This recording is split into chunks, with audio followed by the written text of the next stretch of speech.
Hey everyone, welcome back to the bench. This is Derek, KI5IJB, and today I wanted to quickly go over one of my setups that I'm testing right now for doing POTA activations. Now, I have a couple radios that I use for portable operations, like my G90, which I've done a couple videos on, and also my TrueSTX, which I've done a couple videos on as well.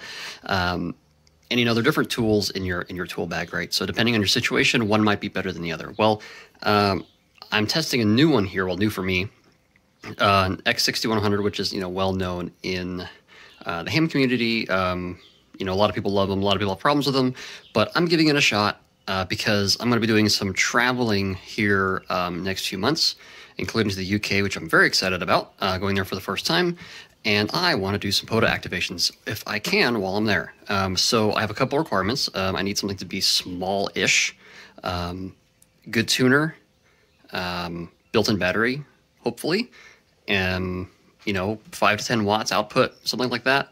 Can do digital modes, that kind of thing. Well, this is about the only thing that fits that bill. Unless you start getting into kind of crazy custom stuff. I don't mind doing some modification, but I'm not an RF engineer, I'm not an electrical engineer, I'm a cybersecurity guy. And so I know enough to be dangerous with a soldering iron, but I'm not about to go design on my own circuits and stuff like that. I can replace finals, which is something I've learned to do recently. You can see one of my videos about replacing the TrueSTX finals. Put a link somewhere. But anyway, so I wanted to get something more portable, and this is what I've settled on. Here you can see I've put some printed, 3D printed. Sorry, don't mind the jet. We're near a military base. I put some 3D printed handles on here, just printed on one of my printers, PETG, nice and durable, temperature resistant. And then I have a 3S 18650 battery pack, just literally Velcro on the back, some double-sided tape as well. This gives me 12 volts. Plug that in the side, and I go from 5 watts to 10 watts output. Nice and simple, kind of testing phase right now, but I have a ton of extra 18650s, a couple of these little carriers. Same kind of carrier I use, a battery carrier for the TrueSTX, so works really well. Obviously, you can't charge it with this, right? You need like a balancing, a BMS, and then a load balancer and stuff like that. But just to run the voltage that comes out of the batteries, this is simple. And then whenever these are running low, I just pop into a charger. It's not a huge deal. Okay, so that's the radio. Actually, one more thing. So if you're familiar with the X6100, you'll know that you can run custom firmware. And so this is running the RB1CU, I believe it is. He's a Russian ham who has developed some special firmware for this. I like it. One cool thing is that if you don't want to use that, you just pop the SD card out. Obviously, when it's turned off, you pop the SD card out, turn it back on, and it's running the stock firmware again, so that's cool. I've made contacts on both. Both have their pros and cons. I do like that in the custom one, you can do FT8 on the radio, which is super cool, with some caveats. But anyway, so this is the radio. Now, the antenna. This is the hard part, right? Radio's no good without an antenna.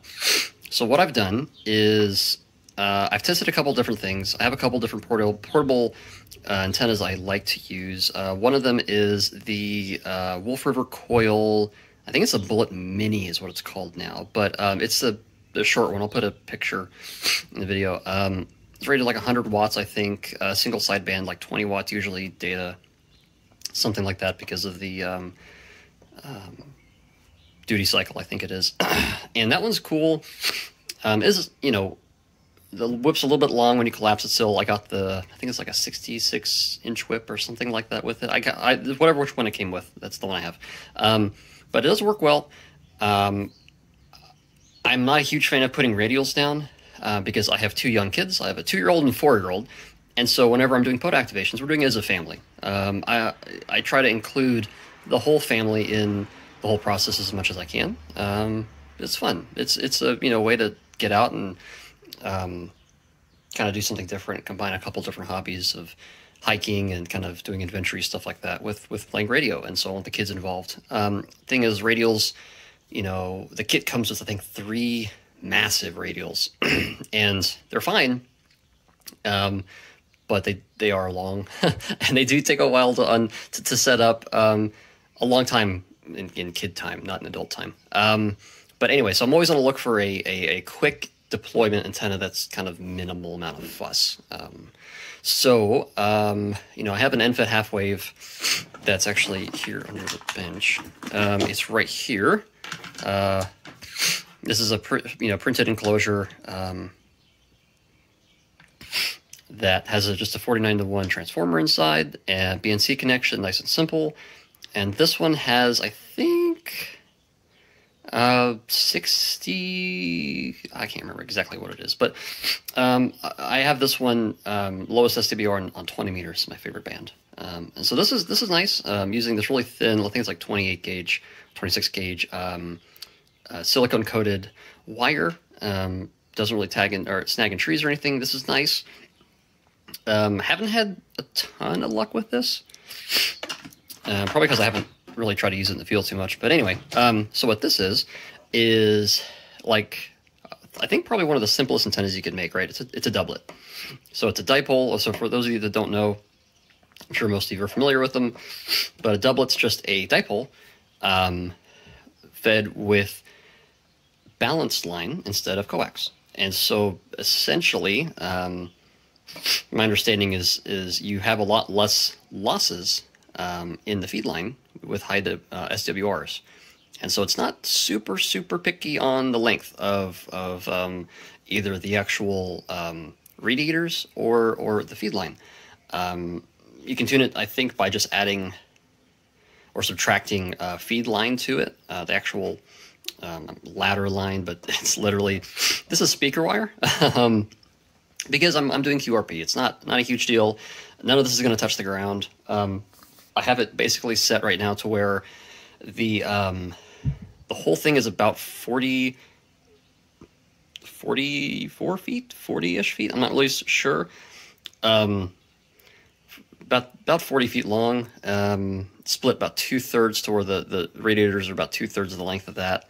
And then just have a little, as you can see, a little screw-on BNC connector I got from Amazon.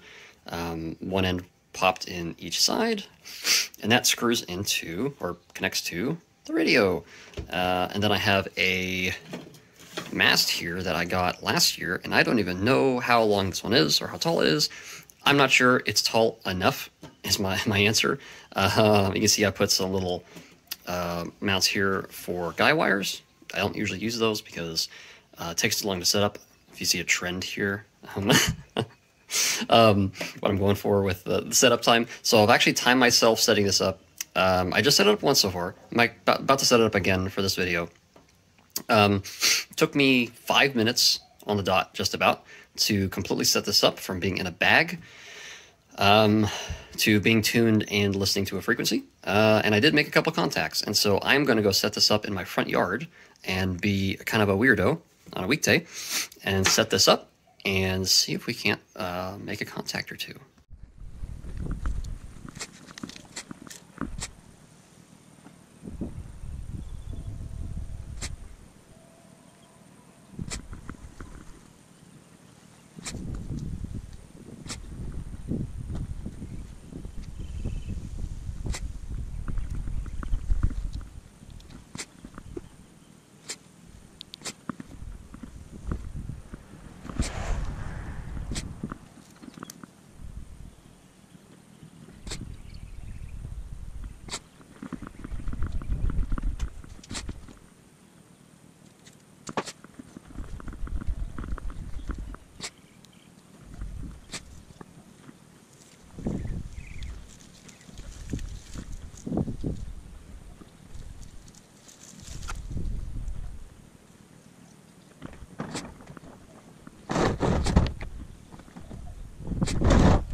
I think this is the way this radio is intended to be used, the way it just like your thumb just lays here. It just makes sense. And the microphones, Microphone's right there. Kilo India 5 India Juliet Bravo QRP.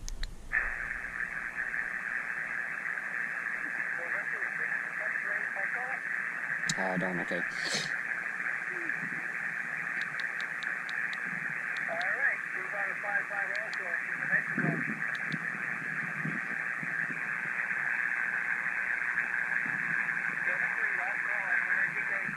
Kilo India 5 India Juliet Bravo. Kilo India 5 India Juliet Bravo.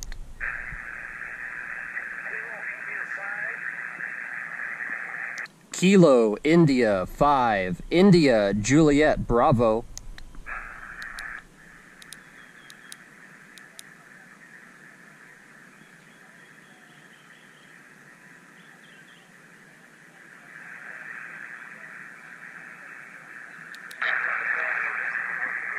What is that?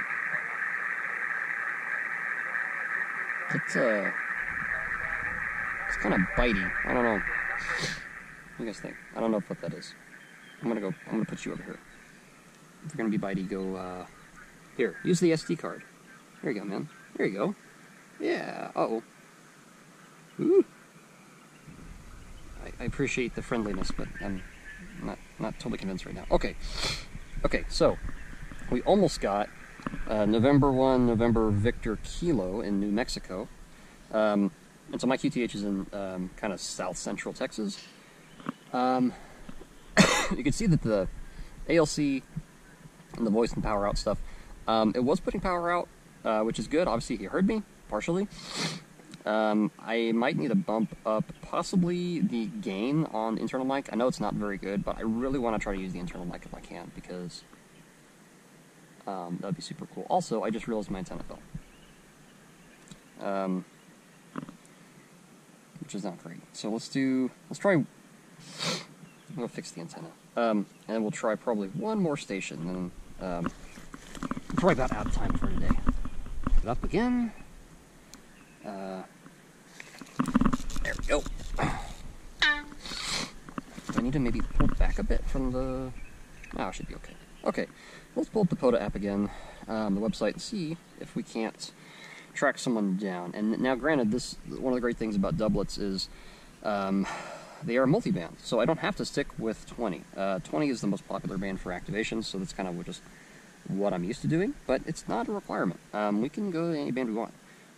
Well, caveat, not any band, but this is probably okay from 40 to 10, if I had to guess. It's not going to be great on those, but it's probably good enough.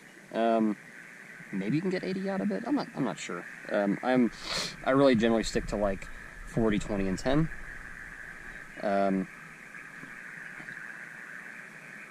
Okay, so he's gone. Let's see, 14303.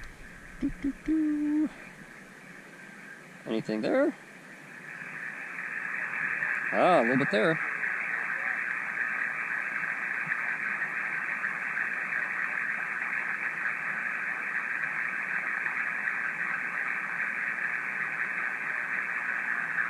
It's not gonna be able to pull that out. 307, no.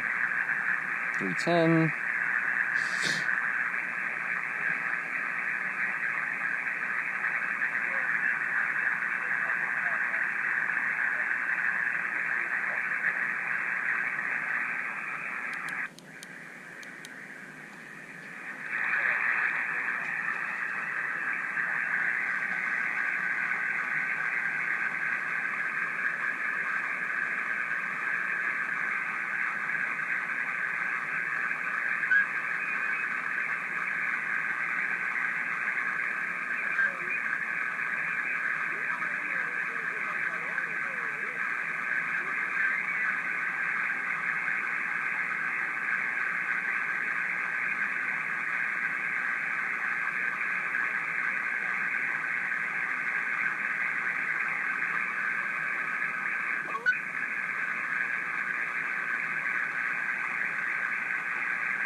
Yeah, it might not work out today. That's okay.